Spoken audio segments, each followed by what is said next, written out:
Last year, a childhood friend of mine was diagnosed with cancer.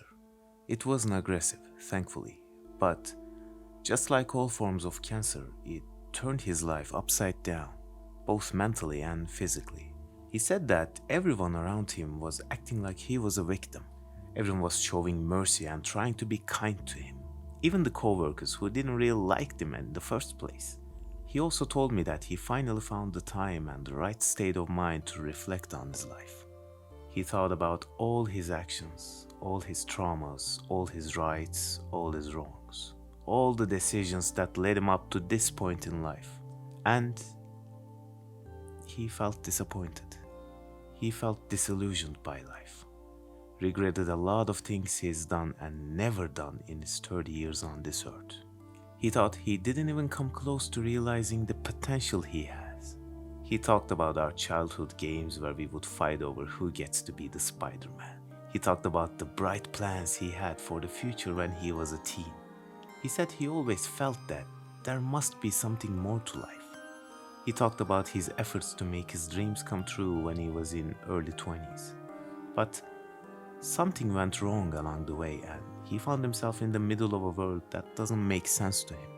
Working a job he doesn't like, not realizing his life's works that will affect the world and him for the better, not being able to find close, loyal friends, not starting a family of his own. He was lost, confused, and too late. Fast forward to 2023. We are in the middle of a great transition. The humanity is shedding its skin and coming out of puberty. This is one of the most important periods in our history.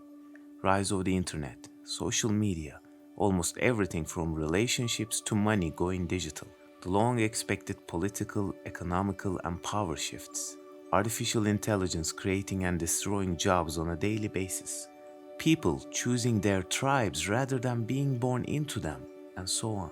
Indeed, these are weird, sometimes scary, and sometimes exciting, but nonetheless impactful days. And of course, the generations who born at the beginning of these shifts are the ones that need to brave its storms. It's up to millennials and zoomers to face the first waves of challenges new world has to offer. Have you ever wondered why so many millennials and zoomers are depressed all the time? Sure, you can say we're just entitled little pieces of shit, but let's dive deeper. All of us are the products of our time, and these are the most prominent reasons why depression is at an all-time high. The uncertainty. Nothing stays the same for more than a couple of years anymore, right? Automatization is growing stronger. Globalization is everywhere. Social and political unrest is rampant. Power of polarization has been tripled now that we're using social media to draw the battle lines. Oh, also, you may lose your job, your social identity, your home by tomorrow. Because of this, we experience fear of missing out and feel the urgent need to adapt quickly to these new situations. But just at the moment we think that we've grasped it, the whole culture changes. It is an ocean of instability where both risk and the reward at an all-time high, which brings us to the work. I currently work from gig to gig as a freelance commercial and narrative filmmaker in a place that honestly doesn't see much value in my line of work. I like the freelance lifestyle, but the sustainability is just isn't there. The new gig economy is growing every day, but the job market is still adapting and still awful. And the cost of living is a nightmare. Most of our parents told us to go to college in hopes of finding a good, stable job, but no one could have predicted this.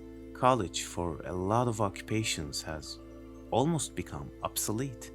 A lot of people under 40 are struggling to find a good work with enough pay to just live an okayish life. Shit's fucked up, I tell you. Plus, the most important position of strength in this new economy is network, and it's directly contrasting one of our biggest problems, the isolation.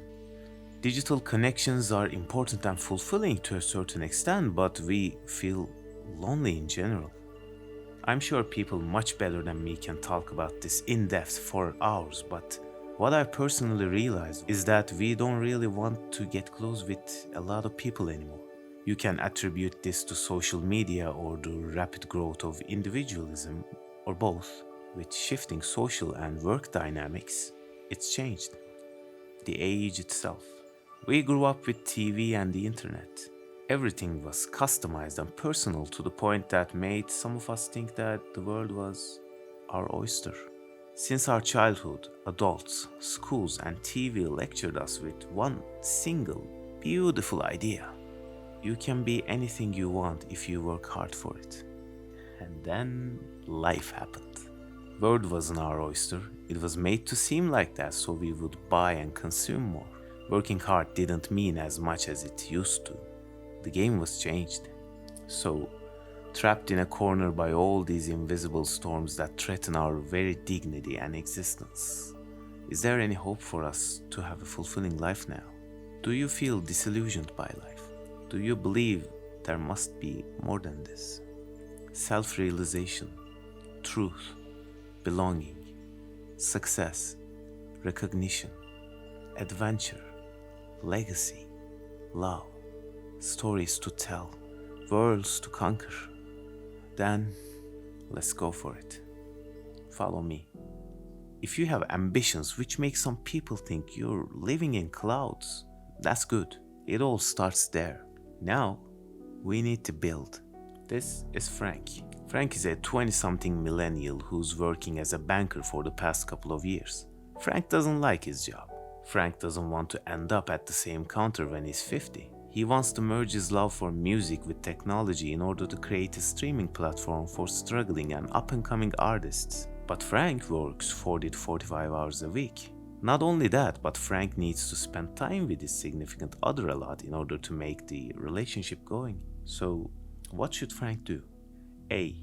Try to get rich quick by other means, and maybe he'll do that. Maybe, but not really. B. Find someone else with a similar dream and work for them. Make their dreams come true. C. There is no spoon. D.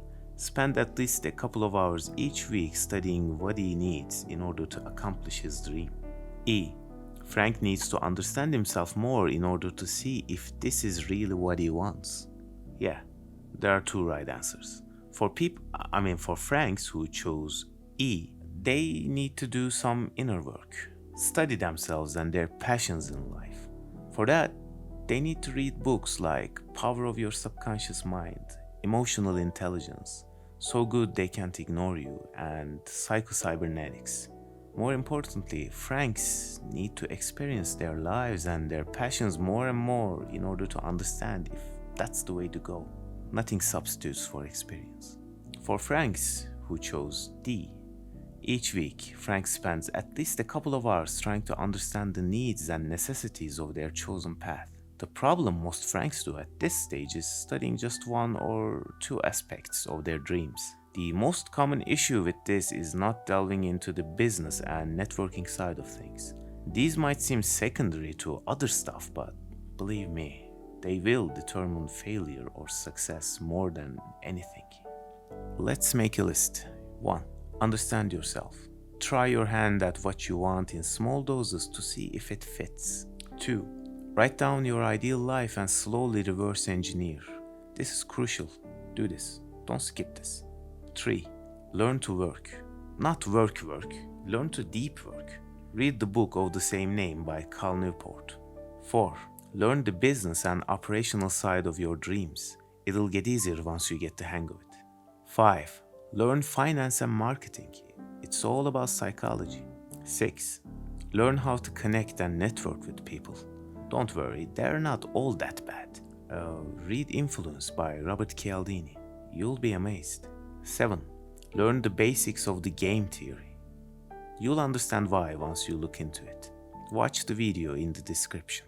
8. And of course, learn the ins and outs of your arts, craft, or content. Careful though, do not try to learn everything at once. Pace yourself. Read constantly, watch intently, listen slowly. Do not consume, understand. There's a very big difference there. You will start small. So small that you'll think all this learning you're trying to do is just not working. But go on, continue. You know the loading bars in a video game or in a program install screen? This studying and learning is your loading bar. Eventually, you'll realize that you needed to endure all those 2% and 6% to reach 80 or 90%. You will install that program. And then, use your learnings in action. When something doesn't work, regroup, analyze, and adapt. Learn and try. This is what it all boils down to. Learn and try. But I'm too old. But I don't have the confidence or the experience. But I don't get any support from anyone. But the risk is too big. What happens if I fail? Remember my childhood friend at the beginning? His cancer and self-reflection. It sparked something in him. Coming this close to death during his late 20s, surgery, and the possibility of leaving his aging parents and friends behind in grief triggered something that I honestly never thought he would do. He quit his job and left his former identity behind in order to find his place in the world. He was an engineer, but always wanted to work in software, create apps and games. So he decided to follow that road, despite his late start, despite his lack of experience, despite certain protests from people, despite the risk. He made a decision and, more importantly, decided to stick with it. He showed me that nothing is set in stone. Inspiration and will to change can come if you just stop resisting. Mind you, his decision wasn't without intent. He created a basic game plan for himself, which is similar to the one I shared with you. And to this day, he's still following that game plan with purpose, doing everything in his hands in order to create a life he can truly call his own, all because of one single, beautiful idea. There has to be something more than this. There has to be. If not, we'll create it or die trying. You will make it happen. When you think about how things could have gone differently, when you think about how all those other people on social media lived a good life, when you think about how you haven't been given any chance, when you think about how lonely you are, when you think about how the world might turn upside down at any given moment, remember, you have to be willing to die first if you truly want to live. You are enough. You are complete. You are all you need.